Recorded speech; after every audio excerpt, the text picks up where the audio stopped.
उपदेश व्यक्ति जीवन में उतार ले तो संसार के बंधन में नहीं पड़ेगा।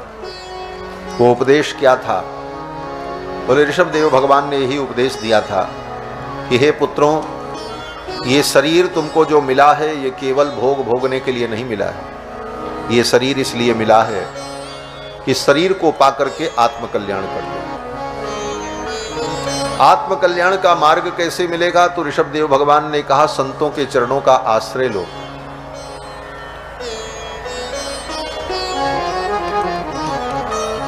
संतों के चरणों के आश्रय से क्या मिलेगा? तो ऋषभदेव भगवान ने कहा मेरे चरणों की भक्ति मिल जाएगी। जब तक मेरे चरणों की भक्ति नहीं मिलेगी तब तक संसार बंधन से मुक्त नहीं हो सकते। यावन्न प्रीतिर्मयि वासुदेवे नमुच्यते देह योगेन तावत। यही उपदेश ऋषभदेव जी ने अपने पुत्रों को किया। और अंत में उन्होंने ये कहा, दो शब्दों को समझ लो, एक बंधन का कारण है, एक मुक्ति का कारण है। बंधन का कारण क्या है? बोले मम। और मुक्ति का कारण क्या है? बोले न मम। द्वे पदे बंध मोक्षाय न ममेति ममेति च। ममेति बध्यते जंतु। जीव माया के बंधन में क्यों पड़ता है? बोले मम के कारण। ये मम एक शब्द है। संस्कृत में कहते हैं मम, हिंदी में कहते हैं मेरा। ये मेरा मेरा का जो चक्कर है इसी के कारण जीव बंधता है। ये घर किसका? बोले मेरा। ये वस्तु किसकी? बोले मेरी। ये चीज किसकी? बोले मेरी। संसार की इन चीजों को व्यक्ति मेरी मेरी मेरी कहता है, मम मम मम, ये मेरा है, ये मेरा है, ये मेरा है। बस उन वस्तुओं से वो भावनात्मक रूप से बंधता चला जाता है। वो वस्तुएं कोई रस्सी नहीं है कि जो तुमको बांध करके रखती हैं, लेकिन भावनात्मक ढंग से हम उन वस्तुओं से बंध जाते हैं और उस भावना के बंधन को तोड़ नहीं पाते। और उन वस्तुओं के नाश होने पर हम दुखी होते हैं, उन वस्तुओं के छूट जाने पर हम दुखी होते हैं, और इसी प्रकार हम दुख में डूबते रहे। ऋषभदेव भगवान ने कहा मुक्ति क्या है? बोले न मम। ये दूसरा शब्द है, न मम। संसार की किसी वस्तु को और व्यक्ति को अपना मत मानो। न मम, मेरा नहीं। बोले महाराज ये उपदेश व्यवहार में कैसे लाया जाए? बोले व्यवहार में भी लाया जा सकता है, ऐसा नहीं है कि ये व्यवहार में नहीं आ सकता।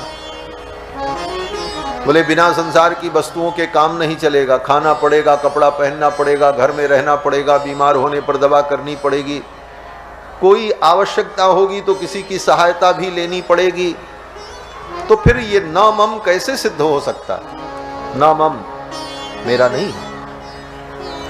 तो कहते हैं अनासक्त भाव से संसार की हर वस्तुओं का उपयोग करो, लेकिन उसे अपना मत मानो।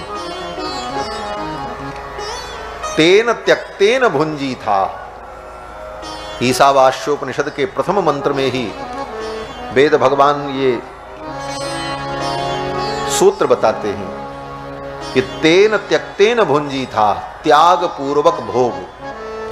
त्याग पूर्वक भोग क्या है? बोले वस्तु का भोग तो करो, लेकिन उसको अपना मत मानो, उसको मन से उसका त्याग किए रहो। अपना मानोगे तो दुख होगा। बोले ऐसा होता है? बोले हाँ होता है। आपके जीवन में हजारों बार होता है। आप यहां से दिल्ली के लिए जाएं तो टिकट बना करके ट्रेन में बैठेंगे तो आपकी जो कंफर्म सीट है वो सीट किसकी है? बोले आपकी। तभी तो आप उस पर बैठते और आप कहते भी हैं कि ये मेरी सीट है। कोई दूसरा आ गया तो कहते हैं आप उस पर जाओ, हमारी सीट है। लेकिन अपनी सीट मानते हुए आप उसका उपयोग करते हैं, लेकिन उसे आप पूर्णतया अपना नहीं मानते। क्यों? बोले दिल्ली आने के बाद आप उसे छोड़ करके चले आते हैं। उस सीट को अपने पॉकेट में रख के थोड़ी लाते हैं, या उसको पकड़ करके वहां बैठे नहीं रहते। उसे छोड़ दिया, चले आए, उसका काम जब तक था उपयोग कर लिया, अब छोड़ दिया। यही तेन त्यक्तेन भुंजी था। रेलवे स्टेशन पर बैठे हैं, पंखा चल रहा है, पंखा की हवा ले रहे हैं, उपयोग कर रहे हैं, लेकिन जब अपनी ट्रेन आई तो हम बैठ गए, चल पड़े अपने गंतव्य की ओर। उस पंखे को अपना नहीं माना।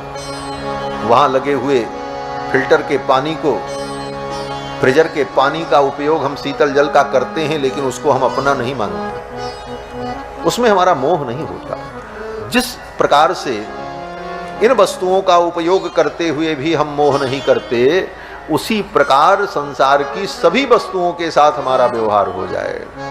उपयोग करो, घर बनाओ, मकान बनाओ, सब करो, लेकिन सब कुछ करते हुए यह मान करके चलो कि हमारा कुछ नहीं है।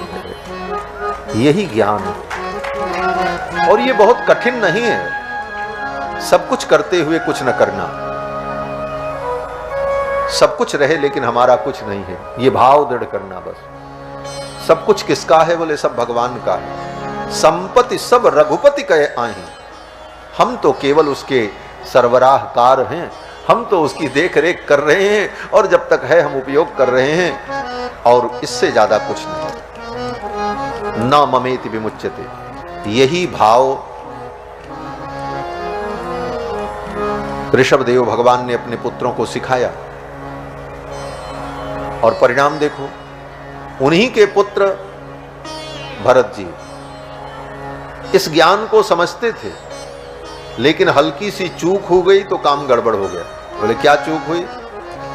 बोले ऋषभदेव भगवान के पुत्र भरत ने अपने पिता से इस ज्ञान वैराग्य को सुना था, लेकिन जब सब कुछ छोड़कर जंगल में तप करने चले गए, बेटा छोड़ दिया, परिवार छोड़ा, राज्य छोड़ा, घर छोड़ा, सब कुछ छोड़ा, जंगल में रहकर तप करते थे, कहीं किसी वस्तु से मोह नहीं। लेकिन जंगल में एक हिरण का बच्चा उनको मिल गया, उसकी मां मर गई।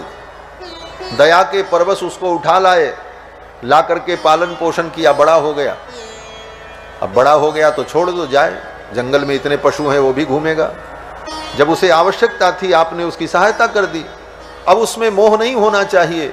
लेकिन भरत जी को लगा कि ये मेरा है, पिता के उपदेश को याद न रख पाए और उस हिरण के बच्चे को अपना माना कि ये मेरा है, मेरा है।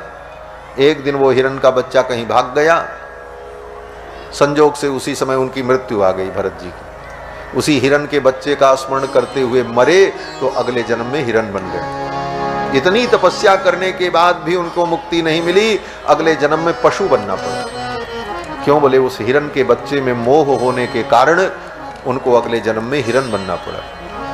फिर वो हिरण का शरीर समाप्त हुआ तो पुनः मनुष्य का शरीर प्राप्त हुआ। तीसरी बार वो सावधान हो गए और बचपन से वैराग्य संपन्न होकर संसार के किसी वस्तु में मोह नहीं किया, और फिर उन्हें मुक्ति की प्राप्ति हो गई। ये जड़ भरत जी की कथा भागवत में प्रसिद्ध है। केवल सूत्र रूप में मैंने आपको बता दिया, विस्तार करने का अवसर नहीं। इसके बाद श्री सुखदेव जी महाराज ने राजा परीक्षित को भूगोल का वर्णन करके सुनाया। भूगोल के वर्णन में 7 द्वीपों वाली धरती, 9 वर्ष, संपूर्ण भूगोल का वर्णन किया।